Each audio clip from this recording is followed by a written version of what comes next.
Lagi dengan horror story time. Seperti biasa, nama dalam cerita ini sudah disamarkan.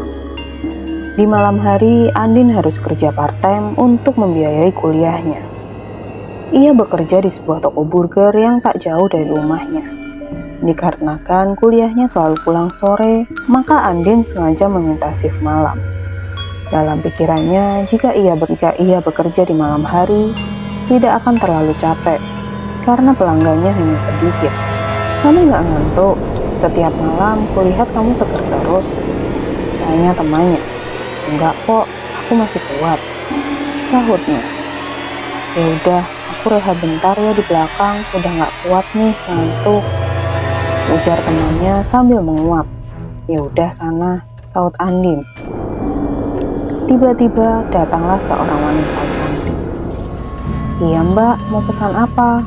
tanya Andin pada wanita berbaju pink yang menghampirinya. "Aku mau pesan burger sapi, komplit ya mbak," ujar wanita berambut panjang itu. "Mau makan di sini atau dibungkus mbak?" tanyanya lagi. "Dibungkus aja mbak," jawab wanita itu sambil tersenyum. Andin segera menuliskan di komputernya dan mengambil pesanannya. "Semua 125.000 mbak," ujar Andin seraya memberikan sebuah kantong plastik. Wanita itu mengeluarkan 2 lembar 100 ribuan, dan Andin memberikan kembaliannya. Lalu wanita itu pergi setelah mengambil pesanannya. Andin masih menatap wanita cantik itu, hingga bayangannya lenyap. Beberapa hari ini wanita cantik itu selalu datang untuk membeli burger. Andin tak curiga sama sekali. Sampai pada suatu sore, ia mendapatkan telepon dari bosnya. "Andin, hari ini tolong datang ke toko lebih awal. Bapak ingin berbicara dengan kamu," pinta bosnya. "Oh iya pak," sahut Andin, seraya memikirkan alasan bosnya menyuruh datang lebih awal. Sesampainya di toko, bosnya melempar beberapa daun ke meja. "Apa ini, Din? Bisa kamu jelaskan ke bapak? Kenapa banyak sekali daun di lacimu?" tanya bosnya dengan nada marah. "Loh, saya nggak tahu apa-apa pak. Semalam uang yang saya dapat langsung saya masukkan ke laci pak," sahut Andin membela diri. "Kamu sudah bekerja sebulan di sini, Din. Tapi kenapa akhir-akhir ini kamu melakukan banyak kesalahan?" ujar bosnya lagi. "Maaf pak, maaf. Saya janji tidak akan mengulanginya lagi," sahut Andin dengan menyesal. "Baiklah, kembali bekerja," perintah bosnya.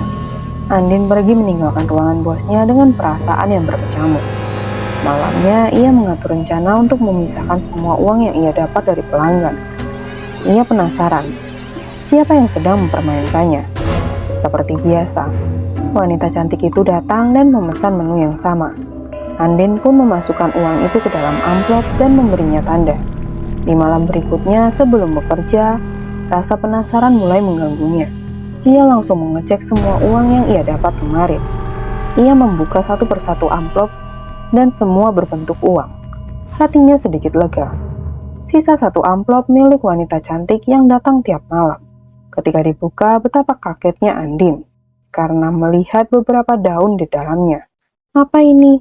Kenapa bisa berubah jadi daun?" ujarnya bingung. Jelas-jelas ia memasukkan uang di amplop itu. Tapi kenapa berubah menjadi daun? Ia berpikir ada yang tidak beres. Malam ini Andin meminta temannya untuk menggantikannya. Wanita cantik itu datang seperti biasanya, tapi hari itu ia terlihat murung, seperti ada yang dipikirkan. Setelah ia pergi, beberapa saat kemudian Andin mengikutinya. Ia membuntuti wanita itu dan yang berjalan tanpa menoleh sekalipun. Mereka memasuki sebuah gang yang agak sepi. Andin merasakan angin dingin menerpa tubuhnya. Bulu kuduknya berdiri. Padahal sudah malam begini, tapi kok dia nggak kedinginan ya pakai baju seminim itu. Guamnya yang melihat wanita di depannya hanya memakai sehelai gaun. Ia masih mengikuti wanita itu yang kemudian masuk ke sebuah kawasan rumah kos. Wanita itu berhenti di depan pintu dan menghilang. Andin masih melihat-lihat sekeliling, lalu kembali mencari wanita itu dan tak melihatnya. "Loh, kemana perginya dia?" ujarnya bingung. Terakhir dia melihat wanita itu berdiri di depan satu rumah dan lampu rumah itu masih menyala. "Pasti dia masuk ke sini," pikirnya. Tanpa pikir panjang, ia menggedor pintu rumah itu. "Halo mbak," Apa Mbak di dalam? Bisa keluar sebentar nggak Mbak? Saya mau bicara. Teriaknya di depan rumah itu. Tidak ada sahutan sama sekali.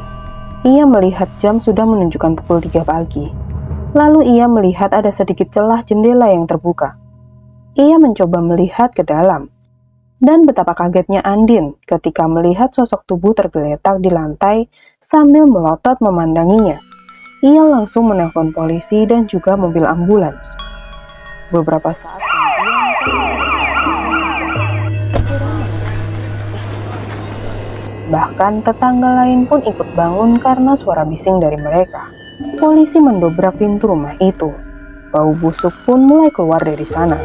Polisi menginterogasi Andin, tapi karena ia tidak terkait masalah itu dan hanya menjadi pelapor, maka ia dinyatakan tidak bersalah. Kamu bisa pulang sekarang, Nak. Polisi itu menyuruhnya. Belum sempat ia melangkahkan kakinya, seorang dokter mendatangi mereka. Wanita itu sudah meninggal hampir seminggu. Dia tinggal sendiri dan baru pindah ke rumah itu. Jadi tetangga pun tak banyak tahu soal dia. Baiklah, saya akan menulis laporannya, kata Pak Polisi. Aneh, bukannya dia tidak mempunyai siapapun di sini. Tapi kenapa di atas meja banyak sekali kantong burger dan sepertinya masih segar? Tanya dokter itu bingung. Mungkin ia membeli burger sebelum meninggal. Sudahlah, jangan terlalu dipikirkan. Mari kita masuk ke dalam lagi. Ajak polisi itu berjalan menuju TKP. Andin yang masih berada di sana mendengar semua perkataan dokter tersebut. Kakinya tiba-tiba melemah dan tak sanggup berjalan. Membayangkan selama seminggu ia melayani arwah wanita itu. Sejak saat itu, Andin tak pernah lagi kerja shift malam. Ia memilih kerja pagi, karena ia tidak ingin mengulangi kejadian yang sama. Ini adalah pengalaman yang mengerikan di dalam hidupnya.